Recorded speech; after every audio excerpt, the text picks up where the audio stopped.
सद्गुरू जनार्दन स्वामीचे कृपापात्र शिष्य सोमेश्वर गिरीजे बाबा आणि त्यांच्या मार्गदर्शनाखाली अनुष्ठान चालू आहे. अनुष्ठान पूज्यने सद्गुरू जनार्दन स्वामी बाबा पूज्य बाबाजींनी असं मार्ग लावलेला आहे की अनुष्ठान जीवनामध्ये का करावे आणि अनुष्ठानचं महत्त्व काय.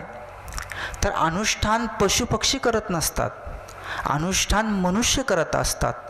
अनुष्ठान तुम्ही जर म्हणला तर माता भगिनीही करू शकतात. पण पूज्यने बाबाजींच्या जीवनामध्ये जर त्यावेळेस सद्गुरू जनार्दन स्वामी महाराज हे अनुष्ठानला बसले होते. आणि आता आपण म्हणालो की अनुष्ठान कोण करू शकतं, पशु नाही करू शकतात, मानव करू शकतो. मग मानव अनुष्ठान करण्यासाठी पूज्य बाबाजींनी एक मार्गदर्शन केलेलं आहे. आणि ते मार्गदर्शन म्हणे 7 दिवसाचं अनुष्ठान असतं. किती दिवसाचं असतं? 7 दिवसाचं. मग बाबाजी ज्या वेळेस अनुष्ठानला बसले, मोठे बाबाजी, आणि अनुष्ठान करत असताना ते त्यावेळेस एवढी सुविधा नव्हती बाबाजींच्या काळामध्ये. आणि अनुष्ठान करत असताना तिथं एक बैल यायचा बघा. काय यायचा? बैल. आणि पूज्य बाबाजी अनुष्ठानला ध्यानास बसले की भगवान शंकराचा ओम नमः शिवाय, मृत्युंजय रुद्राय, नीलकंठाय, शंभवे, अमृतिशाय, शर्वाय, महादेवाय ते नमः ह्या मंत्राचा जाप करत असायचे. पण तो नंदी असा सकाळ झाली की बाबाजींच्या दर्शनाला यायचा, संध्याकाळ झाली की बाबाजींच्या दर्शनाला यायचा. आणि बाबाजीने एक दिवस विचार केला की हा बैल आहे आणि बैलाचा नंदी कसा झाला. तर हे बाबाजींनी सांगितलं हा बैल आहे, मग बैलाचा नंदी कसा झाला. तर भगवान शंकर स्वतः बाबाजीकडे त्या नंदीकडे यायचे आणि त्या नंदीचं स्वरूप घेऊन यायचे. कोण? भगवान शंकर. कोण? की मोठे बाबाजी मला ओळखलं नाही पाहिजे का मी महादेव आहे. मग त्या बैलाचं स्वरूप नंदिकेश्वर केलं. काय केलं? नंदिकेश्वर. म्हणून बाबाजींचं अनुष्ठान इतकं श्रेष्ठ आहे. आणि ते नंदी यायचा. पण मग जर म्हणावा की जर कोणी शेतकऱ्याचा असेल तर त्याच्या गळ्यामध्ये घंटी असायला पाहिजे किंवा घोगर असायला पाहिजे, बरोबर आहे की नाही. पण त्या नंदीच्या गळ्यात घोगर बी नव्हता आणि घंटी बी नव्हती. कारण का नव्हती? का बाबाजीच्या अनुष्ठानामध्ये विघ्न नाही यावा ही काळजी भगवान शंकराला होती. आणि आजकाल कोणी कोणाच्या विघ्न आणतात, बरोबर आहे की नाही. का कोणी कोणाच्या कार्यात विघ्न आणतात. ज्यांनी विघ्न आणले त्यांच्यासोबत विघ्नच आलं. काय असतं?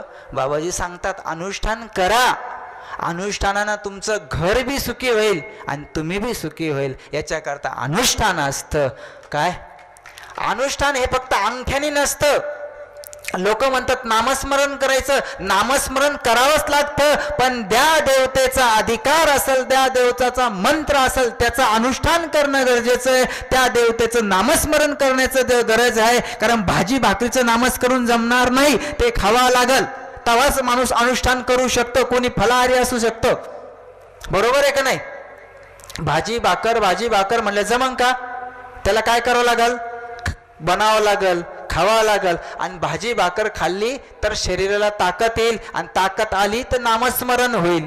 आता तर अनुष्ठानामध्ये फलाहारी असतात, मौन व्रत असतं. मौन व्रत याच्यासाठी असतं की आपली जी वाचा आहे ती 32 दातात असते. किती दातात असते? 32. आणि आपण मौन धरतो, बरोबर आहे की नाही. मौन कोणी 7 दिवसाचं धरतं, कोणी आयुष्यभराचं धरतं, कोणी फक्त भोजन करण्यासाठी घेतं. पण जी 32 दाताची जीभ असती ती 32 दाताची जीभ कुठं असती? तिला जीभच म्हणावं लागत, पण ती दातामध्ये असती म्हणून त्याला काय म्हणावं लागतं? तिला दात नसतात.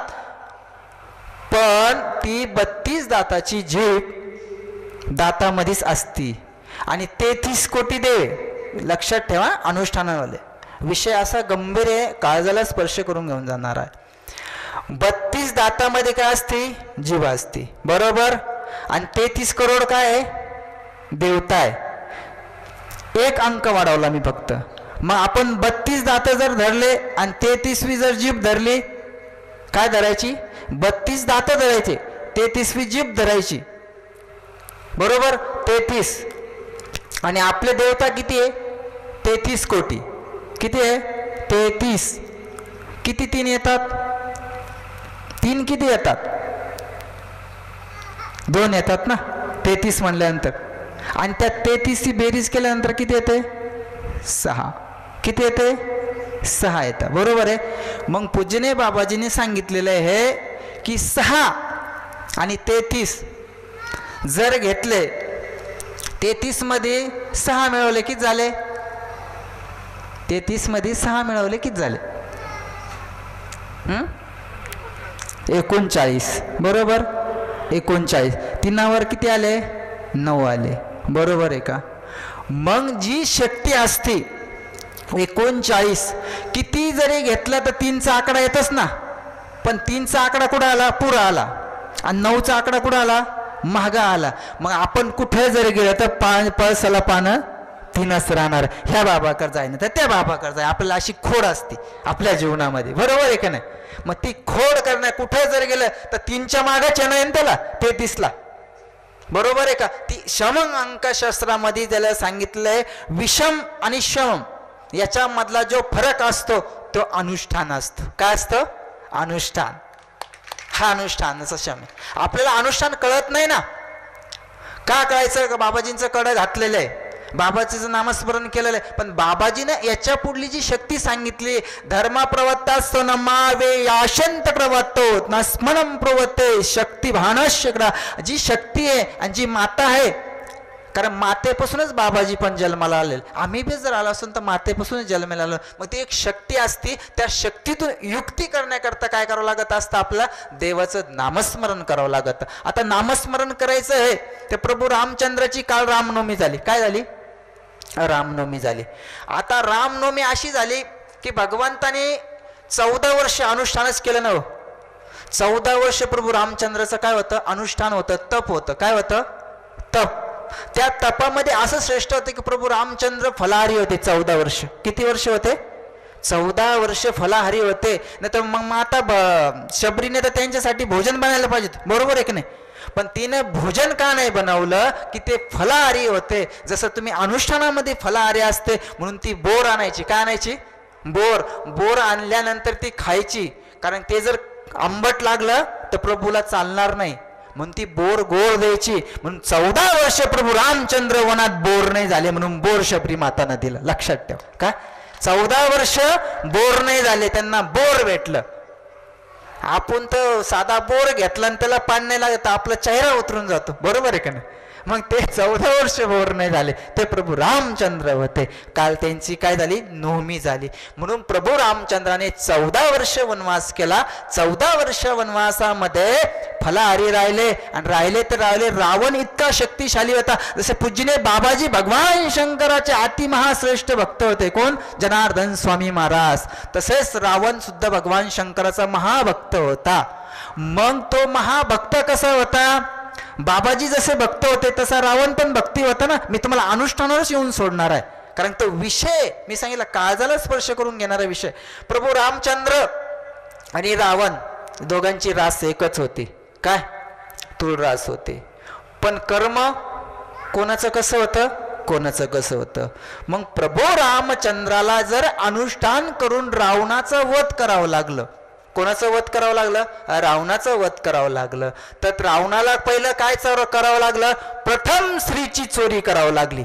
कोणाची चोरी करावं लागली? मातेची, सीता मातेची. म्हणून रावणाला तिथं चोर शब्द वापरला. काय वापरलं? चोर. आता रावण हा चोर कशाहून ठरला आपण? की त्याने चोरी कोणाची केली? माते जानकीची. आणि माते जानकीची चोरी केल्यानंतर रावणाला असं वाटलं की रावणाचं एक शक्तिबळ कमी झालं. कोणतं बळ कमी झालं? जे होतं 80,000 बायका, ते बळ कमी झालं. का? की हे बघा, सर्वप्रथम तुम्ही कितीही जरी भक्ती केली, तुमच्या जीवनामध्ये स्त्रीचं अलंकार सर्वश्रेष्ठ मानलेला आहे. आणि तो स्त्रीचा अलंकार सर्वश्रेष्ठ असेल तर ते मंगळसूत्र मानलेले. काय मानलेलं आहे? तिथून सगळ्यांचे सूत्र हलतात. मग रावणाने काय केलं? तर सीतेची चोरी केली.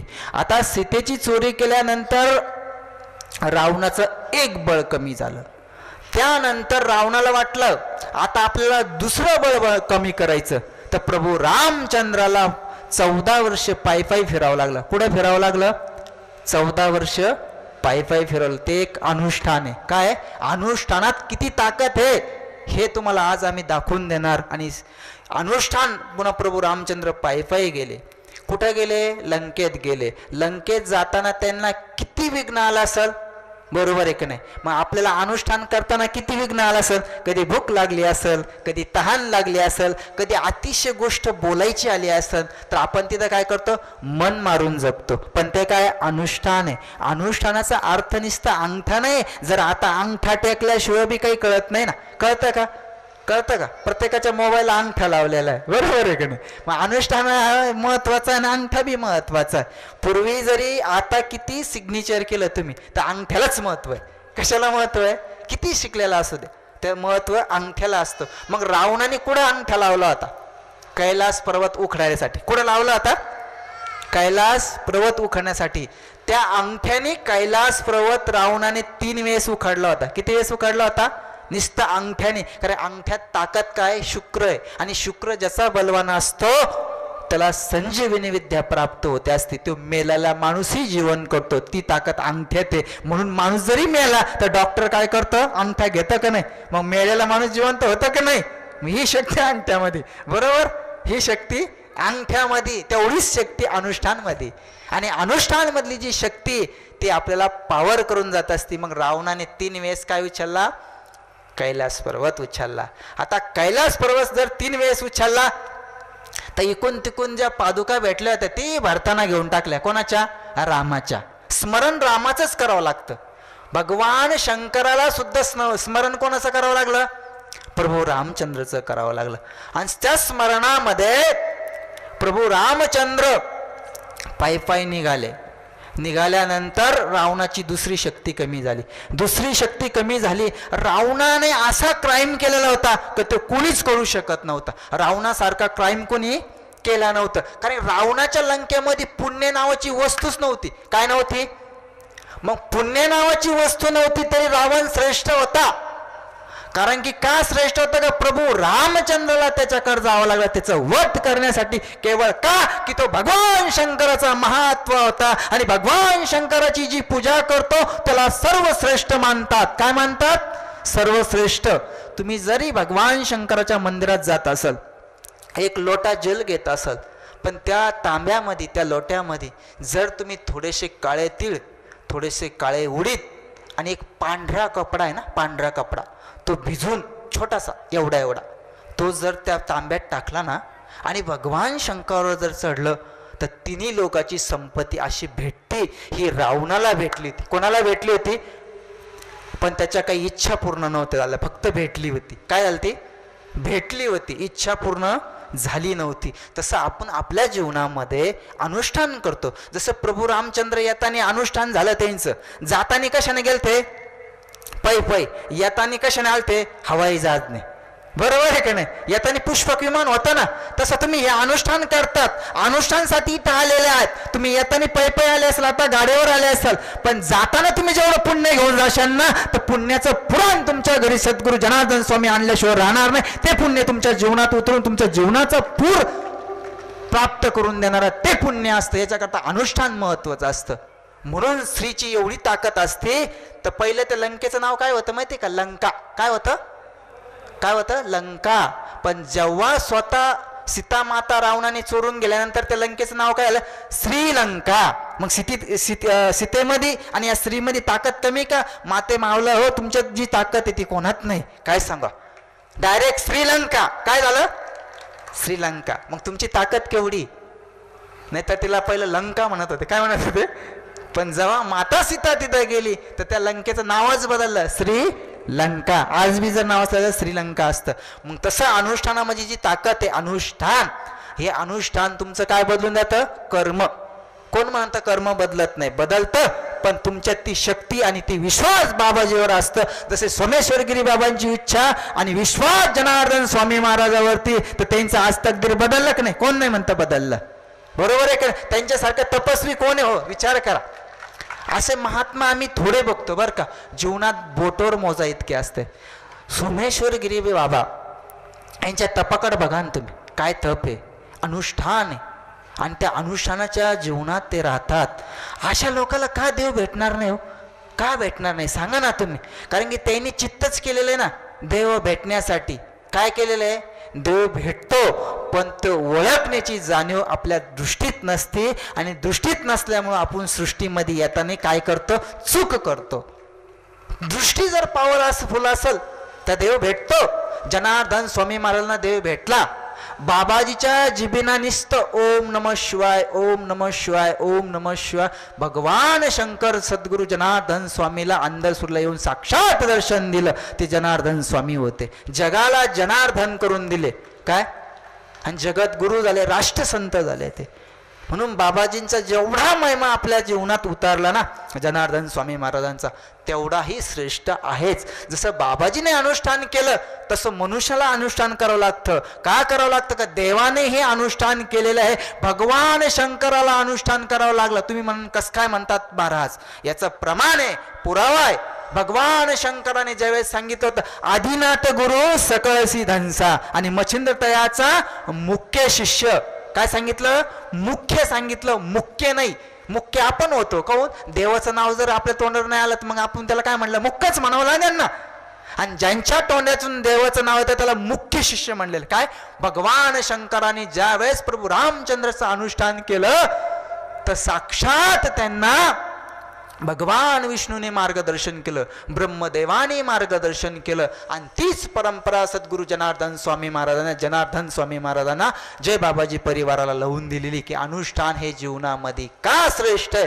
5 बोट घ्या तुम्ही. सर्वप्रथम कोणतं बोट आहे? अंगठा. दुसरं हे, तिसरं, चौथं, 5वं. आता प्रथम बोटाचा आपण विचार करू. बाबाजींनी अनुष्ठानामध्ये सांगितलं 5 बोट गेले, बरोबर. 6वा मनुष्य गेला, बरोबर. आणि त्याची जी सामुग्री अनुष्ठानाची, जपमाळ असेल, बाबाजींचा फोटो असेल, पोतं असेल, कडं असेल, भस्माची वडी असेल, तुपाचा डब्बा असेल, हे किती झाले? आपण 7 वस्तू झाले, बरोबर. सर्वप्रथम अंगठा आहे. अंगठ्यामध्ये आपण काय करतो? कोणी अंगठ्याने गण लावतं जर माहीत नसलं, बरोबर आहे का? ते अनामिकीनं लावावं लागतं. अंगठा सर्वप्रथम कशासाठी? की आपला परिवार आहे. परिवारामध्ये सर्वप्रथम वडिलाला महत्व आहे. कोणाला महत्व आहे? त्याच्यानंतर आईला महत्व आहे. दोघांना महत्व आहे. दोघांचं महत्व झाल्यानंतर काय होतं? दोघांमधून तिसऱ्याची उत्पत्ती होती. तिसऱ्याची उत्पत्ती झाल्यानंतर काय होते? 3 देवता मांडलेले, ब्रह्मा, विष्णू, महेश. काय मांडलेले? महेश. महेश हा भगवान शंकर आहे, हा संहार करणारा देवता आहे. भगवान विष्णू आहे, हे पालन करणार आहे. आणि ब्रह्मा आहे, ही उत्पत्ती करणार आहे. कोण आहे? उत्पत्ती. मग आता हे 3 देवता आहे. ह्या 3 देवताची पूजा करण्यासाठी भगवान शंकराचे सासरे कोण होतं? भगवान शंकराचे सासरे, त्यांना बकरीचं तोंड बसवलं, बरोबर. कोण? प्रजापती दक्ष. मग प्रजापती दक्षना भगवान शंकराला जावई मानलं नव्हतंच, पण एक भगवान शंकराची एक मजबुरी नव्हती. राजा प्रजापती दक्षची मजबुरी होती की पार्वती त्यांना भेटा. का? की पार्वतीने अनुष्ठान तसं केलं होतं भगवान शंकराला प्राप्त करण्यासाठी. काय केलं होतं? बरं, ते एक जन्माचं नव्हतं, अनंत जन्माचं होतं. किती होतं? अनंत. अनंत जन्माचं अनुष्ठान करून भगवान शंकराला प्राप्त करणारी कन्या, तिचं नाव होतं पार्वती. काय? पार्वती. आणि आपण पारावरती बसून काय करतो? वरती खालती, बरोबर आहे का ना? बरं, महिला मंडळ पारावरती आणि पार्वती. जर आपण पारावरती बसलो आणि भगवंताचं परमात्म्याचं नाव जर घेतलं जीवनामध्ये तर जीवनाचं सार्थक होतं, ही पार्वती सांगते. वरती का खालती हे मंदिराच्या पारावर बसलेले लोक करतात, आपण नाही करायचं. कोण नाही करायचं? आपण नाही करायचं. आपण जर ते नाही केलं तर आणि अंतर, तर आणि अंतर याचा मधला जो फरक कळाला त्यालाच अनुष्ठान कळलं. काय कळलं? त्याला अनुष्ठान कळलं. नाहीतर मग काय अनुष्ठान करायचं आणि पारावरती करायचं का पार्वतीवर करायचं? अनुष्ठान केलेल्या माणसाने आपली जर कोणी किती निंदा करत असेल तर त्याच्याकडे लक्ष द्यायचं नाही. त्याला म्हणा किती कर निंदा, हा आमचा धंदा, हा धंदाच ना आपलावाला, बरोबर आहे का नाही? निंदाने काही फरक पडत नसतो. म्हणून तुम्हाला एक छोटंसं उदाहरण देऊन जातो. कोण होतं? कबीरदास. कोण होते? कबीरदास. आणि कबीरदास भगवंताच्या भक्तीमध्ये इतके तूळ झाले, इतके नामस्मरणामध्ये तूळ झाले की त्यांचं तहान भूक हे सगळं हरत होते. कोण? कुबेरदास. मग कुबेरदास भजन करता करता एक दिवस असं आल्यानंतर त्यांच्याकडे खूप लोक यायचे. कोणाकडं? कुबेरदास. आणि कुबेरदासांकडे आल्यानंतर त्यांना पुढं कबीर नाव पडलं. काय पडलं? कबीर. मग कबीर हे भगवंताचं भजन करायचे. भजन करता करता कबीर आणि ते एका कुटेत राहायचे. आणि कुटेत राहत असताना कबीरदासांना वाटलं आपण भगवंताचं भजन निवांत करू, आणि संत हे निवांत जागेवरच असतात. मग कबीराने सांगितलं, भक्तांनी सांगितलं, भजन करत राहिले. आणि एक दिवस त्यांच्याकडे खूप लोक येत राहिले. तर मग एक गावात वेश्या राहत होती. कोण राहत होती? वेश्या. आणि काही गावातल्या कुटाळ्यांनी काय केलं की संत कुबेरदासाच्या कबीर त्यांच्या समोर त्या वेश्याला कुट्या बांधून दिली. काय दिली? आता कुट्या. आता त्यांना काय, ते संतच न हो, ते मातृशक्तीला मातृशक्तीच म्हणणार. संत हे काय असतात? मातेला माताच म्हणतात. आणि ती वेश्याला ज्या वेळेस कुट्या बांधून दिली तर त्या वेश्याकडे लोक यायचे, पण सगळ्यात जास्त यांच्याकडेच राहायचे, कबीरांकडं. मग दासांना वाटलं आपल्याकडे भक्त आहे, त्यांच्या डोक्यात काहीच नाही. पण एक दिवस त्या वेश्याला राग आला, आपल्याकडं कोणी लोक येत नाही आणि हे दास एवढे भजन करतात, यांच्याकडे एवढे लोक येते, मग काय करायचं? तर मग तिनं काय सांगितलं? दुर्बुद्धी. काय? दुर्बुद्धी सुटती माणसाला. काय सुटती? दुर्बुद्धी जर सुटली तर माणसाच्या जीवनात उद्धार कधीच होत नसतो, त्याची उधारीच होत असते. कारण दुर्बुद्धीना उधारी जास्त होत असते. मग दासाने विचार केला, भजन करत राहिले आणि त्या वेश्याने एका हाताखाली मनुष्य राहत होता, तिनं ते ठेवलेला मनुष्य, त्याला सांगितलं जा राखेलची कॅन घेऊन एक काडीसपेटी घे आणि आज संध्याकाळी कुबेराची झोपडी पेटून दे, दासांची, कबीरांची. मग त्याने काय केलं? राखेलची काय घेतली? कॅन घेतली, माचीस घेतली. आता विचार करा, सगळ्या गोष्टीची किंमत वाढलेली. तुमच्या अंगात शर्ट आहे त्याची किंमत जास्त आहे, ह्या माईकची किंमत जास्त आहे, ह्या डेकोरेशनची किंमत जास्त आहे, शरीराची किंमत जास्त आहे. पण जी आग लावणाऱ्याची वस्तू असते त्याची किंमत कधी कमीच असते. माचीची किंमत किती आहे? कधी कमीच आहे ना, बरोबर आहे? कारण तिची किंमत वाढू शकत नाही. का? की ती आग लावण्याचा कार्यक्रम करते. काय करते? पण कधी कधी ती यज्ञ पेटायचा बी कार्यक्रम करते ना, बरोबर आहे का नाही? कधी कधी मंदिराची समय पेटायचा बी कार्यक्रम करते ना. मग पण तसं नाही, त्या माचीची म्हणजे त्या काडीसपेटीची काही चूक नाही, ती काडीसपेटी चुकीच्या माणसाच्या हातात गेली, तिची चूक आहे, बरोबर आहे का नाही? कोणाच्या हातात गेली? चुकीच्या माणसाच्या हातात गेली. मग ती माचीच गेली आणि त्यांनी काय केलं? दासांच्या कुट्याला आग लावली आणि पेटून दिली. तर पूर्ण कुटिया जळाली दासांची. तरी दासांची काय करत होते? भक्ती. त्यांनी भजन सोडलं का? नाही. आपण जेवणाच्या ताटावून उठून पळलो असतो, नाही माझा गहू जळाला, माझा ऊस जळाला, बरोबर आहे का नाही? कारण आपण शेतकरी आहात ना, आपल्याला जाणीव आहे त्याच्यामध्ये. पण दासांना काय वाटलं? ते भक्ती करत राहिले आणि भक्ती करता करता करता मग ती वेश्या कोणाकडे गेली? दासांकडे गेली. कोणाकडे गेले? कबीरांकडे. कबीराला विचारलं, तुमची कुटिया जळाली तरी तुम्ही भजन नाही सोडलं? असं दोनदा विचारलं वेश्याने, पण नाही, त्यांचं भजन चालू. मग शेवटी काय म्हणाले? तुम्हाला काहीच वाटलं नाही का तुमची कुटिया जळाली? काहीच बोलले नाही. कबीरदास एकच बोलले, क्या? तेरे यार ने मेरी जलाई आणि मेरे यार ने तेरी जलाई. तेरे यार को माचिस लगी, मेरे यार को कुछ नहीं लगा. तेरे यार को घासलेट लगा, मेरे यार को कुछ नहीं लगा. म्हणजे विचार करा, जो वाटोळ करतो त्याला सगळं लागतं आणि देवानी तिचं जाळवली. काय? बरोबर आहे का नाही? कुबेराची आणि कबीराची ही गाठ असते. कबीरदासाची जे कुठे जळाली, वेश्याची पण जळाली ना, कारण वाऱ्याचा भडक कुठं आला? तिकडं. मग तुम्ही दुसऱ्याचं वाईट करत असाल तर पहिलं तुमचं पण वाईट होतं, हेच ध्यानात ठेवा. काय? ही गलती असते. म्हणून सद्गुरू जनार्दन स्वामी महाराज सांगतात की जीवनामध्ये काय करा? विधी घ्या, आरती घ्या आणि अनुष्ठान करा आणि उठा आणि कामाला लागा. कारण की लक्ष्मीची प्राप्ती काम केल्याशिवाय होणार नाही. का? की लक्ष्मीला काम पेरे. कारण की तुम्ही ग्रस्ती लोक आहे, बरोबर आहे का? तुमच्या जीवनामध्ये तुम्ही नवरा बायको असतात. जर पतिदेव जर आपले थकले तर पत्नी काय करते? त्यांचे पाय दाबीते की नाही? मग भगवान विष्णू जर थकले तर त्यांचे पाय कोण दाबेती? माता लक्ष्मी. आज बी तुम्ही भगवान विष्णूचं चरित्र घ्या किंवा चित्र घ्या, लक्ष्मी काय करते? विष्णूचे पाय दाबीते ना, बरोबर आहे का नाही? पण भगवान विष्णू काहून थकते? श्रमाने थकते. त्यांना काय करावं लागतं? पोषण करावं लागतं, पालन करावं लागतं. तसं जीवनामध्ये आपण शेतकरी लोक आहोत. शेतकऱ्यांना काय करावं लागत असतं?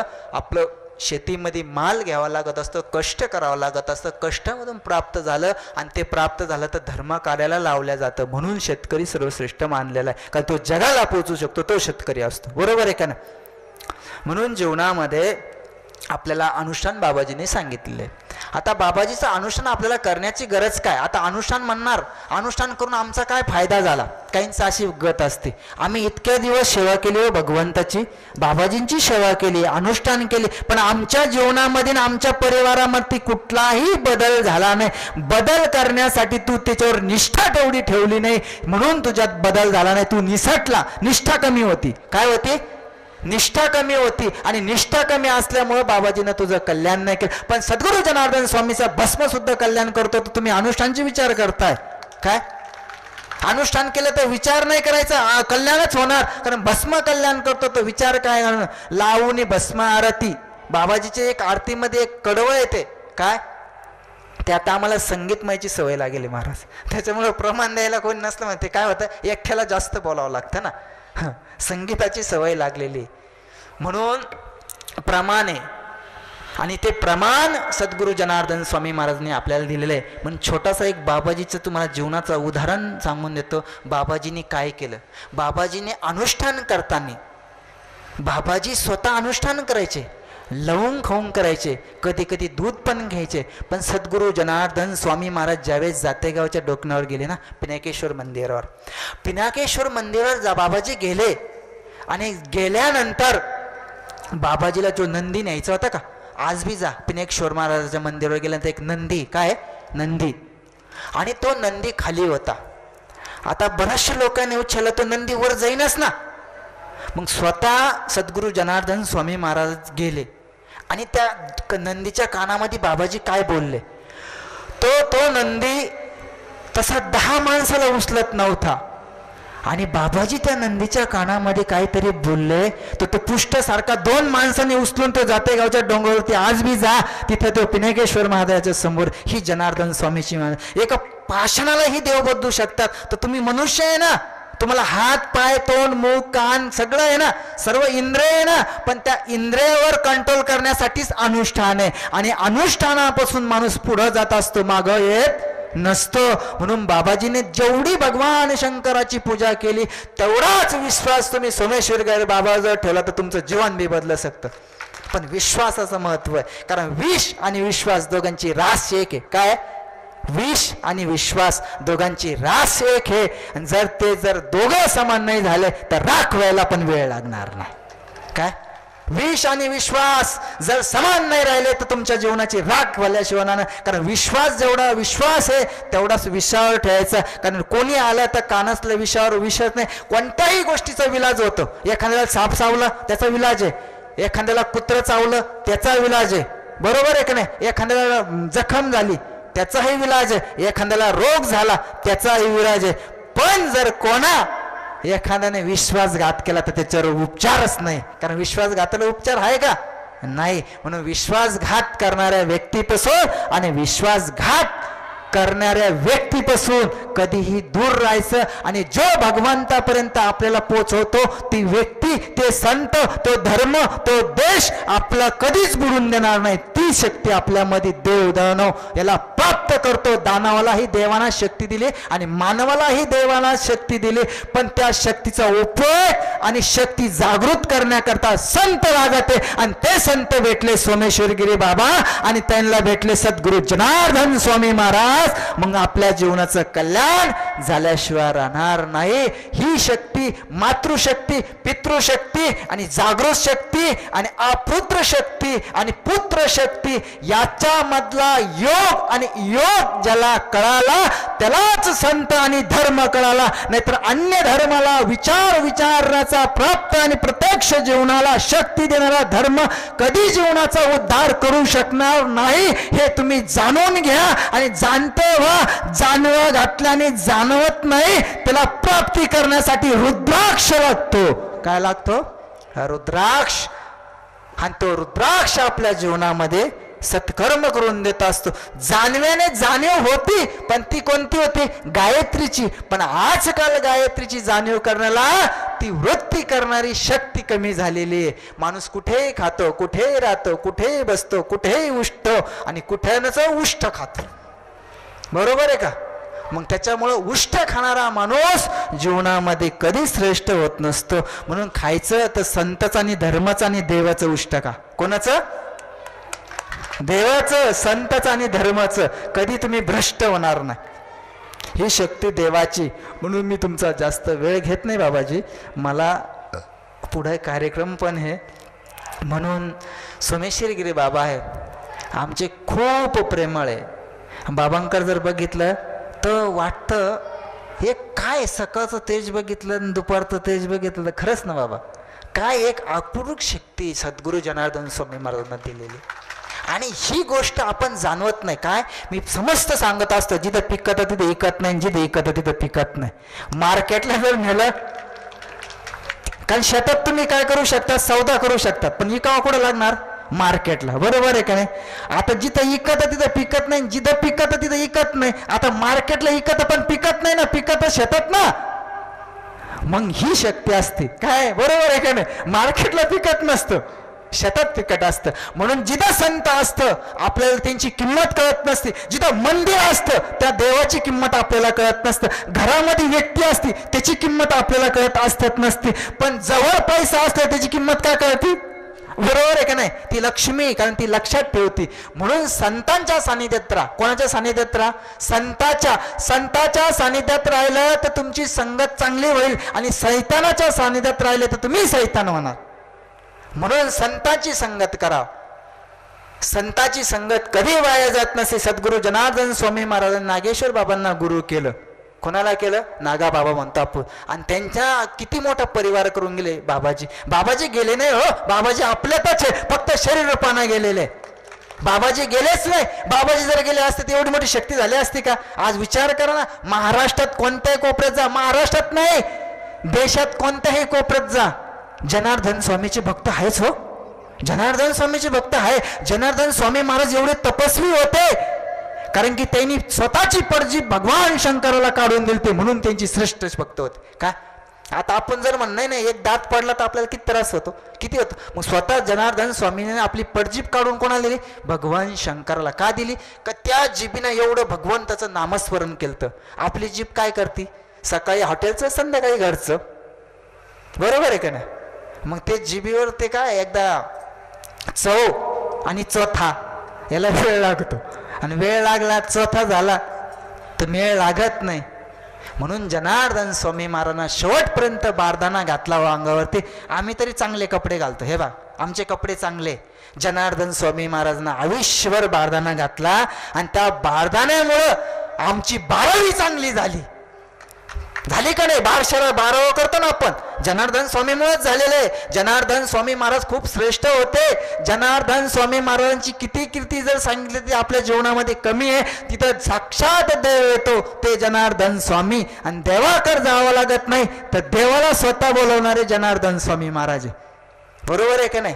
जसं सावता महाराज कधीच पंढरीला गेलते का? नाही. त्यांच्या घरी कोण आलतं? स्वतः पांडुरंग महाराज, म्हणजे भगवान पांडुरंग परमात्मा. त्याचं नाव विठ्ठल.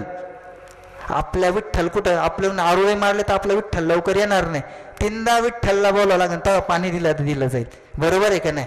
मग भगवान शंकराची कृपा पूज्यने बाबाजीवर झाले, आणि बाबाजी आज श्रेष्ठ आहे. सूक्ष्म रूपाने बाबाजी आपल्यामध्ये आहे. तुम्ही झोपा, सद्गुरू जनार्दन स्वामी महाराज नामस्करून तुम्हाला स्वप्नात दृष्टांत दिल्याशिवाय राहणार नाही. एवढी पावर जनार्दन स्वामी महाराजांच्या आशीर्वादामध्ये, शक्तीमध्ये, त्यांच्या युक्तीमध्ये बाबाजीने कधी कधी कधी जीवनामध्ये इतका त्याग केला.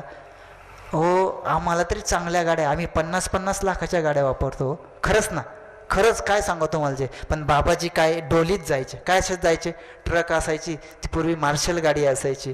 विचार करा, जनार्दन स्वामी महाराजांना किती दिलं, आम्हाला किती दिलं, आणि आयुष्यभर ते देतच राहणार, कारण त्यांचं नावच जनार्दन आहे ना, कारण धन आहे ना ते, आणि ते धन कधीच कमी पडणार नाही. जनार्दन नावाचं हे धन कधी कमी पडणार नाही. तुम्ही नुसतं ओम जनार्दनाय नमः म्हणा, तुमचं सुख झाल्याशिवाय राहणार नाही. तुम्ही कामामध्ये ओम जनार्दनाय नमः म्हणा, भगवान शंकराचं स्मरण करा. तुमच्या जीवनामध्ये स्मरण आणि शरण, संकट तुम्हाला शरण येईल. स्मरण केल्यानंतर काय करेल, संकट, आणि संकट मोचन मारुती राय आहे. बाबाजी 11 मारुतीला पाणी घालायचे. किती घालायचे? आणि आपल्याला एक मारुतीला जायला त्रास होतो. नाही नाही, आज काम आहे, दुपारून जाऊ. नाही, शेतकरी आपण काम तर करावंच लागेल. बाबाजींनी पण लय काम केलं, पण कामामध्ये काम काही म्हणा राम राम, कळू ये अंतकाळी प्राण प्रयाणाच्या वेळी. संगत आणि विसंगत, विसंगत याला म्हणलेलं आहे की 20 रुपये देऊन विकत घेतलेली संगत नाही, 20 पिढ्याला नाश करून देणारी ती संगत, त्याला विसंगत म्हणलेले. काय म्हणलेलं? 20 पिढ्याचा नाश करते विसंगत, आणि संगत 20 पिढ्याचा उद्धार करते, पण संताच्या संगतीनं. संताच्या संगती मनोमार्ग येईल. काय मनमार्ग, म्हणजे मन मोकळं करून संताच्या मार्गाने जायला पाहिजे. नाहीतर आपल्या मनात आडी असली आणि संताच्या मार्गाने जर चालले तर विषय खर. बाबा बी नाही सुकले झाले, तुकाराम महाराज श्रेष्ठ झालते. कोण झालते? तुकाराम महाराज. कारण मनोमार्ग गेला आणि जीवनाचा उद्धार करून मन मोकळ्याने जावा. आणि मनाने केलेलं पाप शरीराला भोगावं लागत, आणि शरीराने केलेलं पाप आत्म्याला भोगावं लागत असतं. म्हणून जीवनाने जेवढं नामस्मरण केलं तेवढं श्रेष्ठ मानलेलं आहे. आणि म्हणून तुम्ही सद्गुरू जनार्दन स्वामी महाराजांच्या जेवढ्या सानिध्यात राहतील तेवढं तुमचं जीवनाचा उद्धार होईल, आणि ती उद्धारी कमी होईल. आणि उद्धार झाला, तुमचे मुलं, तुम्ही, तुमचा परिवार सदैव आनंदी राहतील, सुखी राहतील, समाधानी राहतील. हेच एवढं प्रवचनातून मी तुम्हाला सांगतो आणि माझ्या वाणीला पूर्ण नाम देतो. सद्गुरू जनार्दन स्वामी महाराज की जय. नमः पार्वती पते हर हर महादेव. धर्म की, धर्म की, अधर्म का, अधर्म का, प्राणियों में विश्व का, गौ माता की, भारत माता की, वंदे वंदे. वैदिक सनातन हिंदू धर्म की, आज की आनंद की, अपने अपने माता पिता की, अपने अपने गुरु महाराज की. नमः पार्वती पदे हर हर महादेव. सर्वांना धन्यवाद, शुभ आशीर्वाद. जय शनिदेव, जय शनिदेव. ओम नमः शिवाय, ओम नमः शिवाय. जय बाबाजी, जय बाबाजी.